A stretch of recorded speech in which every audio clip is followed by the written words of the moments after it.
You know, we talked about some of the problems on the Internet and these kids. We had Sheriff Michael Bouchard on earlier about these kids being forced into doing terrible things by some guy on the Internet. The Internet has caused great things to happen and really bad things, and we wonder about our cyber security for the country. We know that we could be, in many respects, brought to our knees. You think you depend on the Internet. So does the government. So does everybody, and for that matter, so does capitalism. We have an issue before us, and the call for legislation. The Secretary of Homeland Security, Janet Napolitano, is on the other end of our line and talking about the Senate Committee on Homeland Security and the Government Affairs and the hearing. That was the Securing America's Future, the Cybersecurity Act of 2012, and get an update on that. Madam Secretary, welcome back to the show. Well, thank you. And, yeah, we do need some comprehensive legislation here. We are seeing the number and sophistication of attacks only increase. Our department responded to 106,000-plus attacks just last year.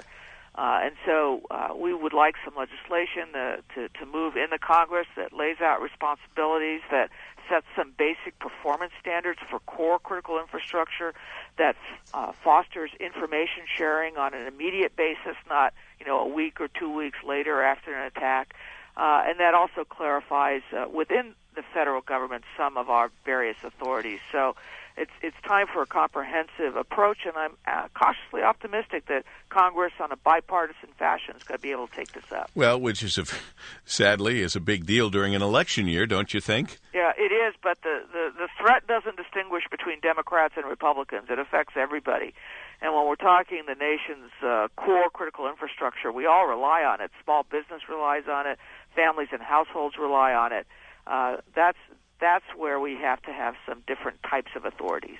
Well, and there's no question, as you put it in the past, cybersecurity is a shared responsibility. We all have a role. These emerging cyber threats require the engagement of our entire society, from government and law enforcement to the private sector, and most importantly, members of the public. We will see it or feel it many times before anyone else. And these aren't just philosophical discussions. Last year, Department of Homeland Security reports that the U.S. Computer Emergency Readiness Team received more than 100,000 incident reports and released more than 5,000 actionable cybersecurity alerts.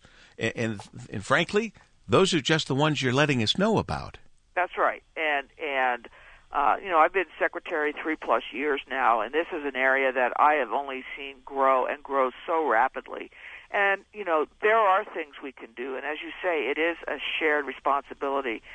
It would be really unfortunate to let this critical time go by because of the fact that it's an election year. As I said before, this is something where we all have a role to play, where we are all subject to possible attack.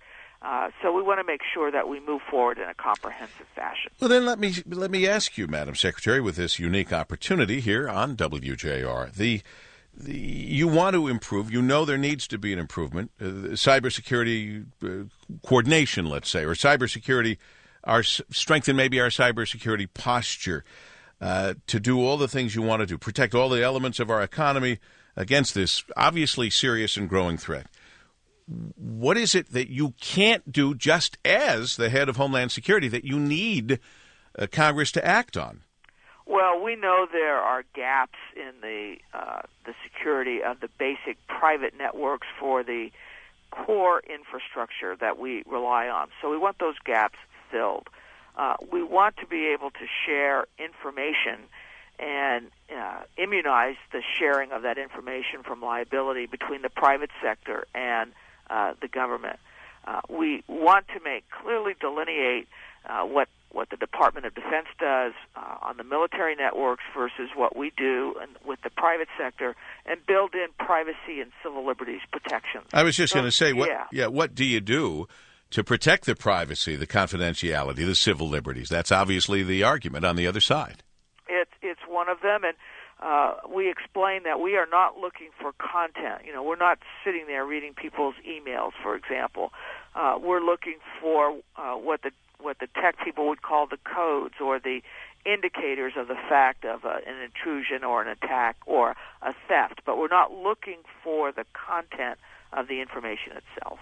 How close would you say we are, without jinxing it, to reaching an agreement on a bill that will, in fact, accomplish what it is you feel needs to be accomplished?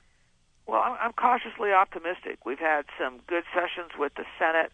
I'll be briefing the House next week. I think there is a recognition developing in the Congress that this is something that needs to be dealt with now, not years from now, and that we have the opportunity now to protect the United States from an attack more dire than the ones we've already seen. And as we speak on this Tuesday morning in our final minute together, how are we doing safety-wise in the country? We used to have alerts with colors and flags and billboards and whatever. How are we doing?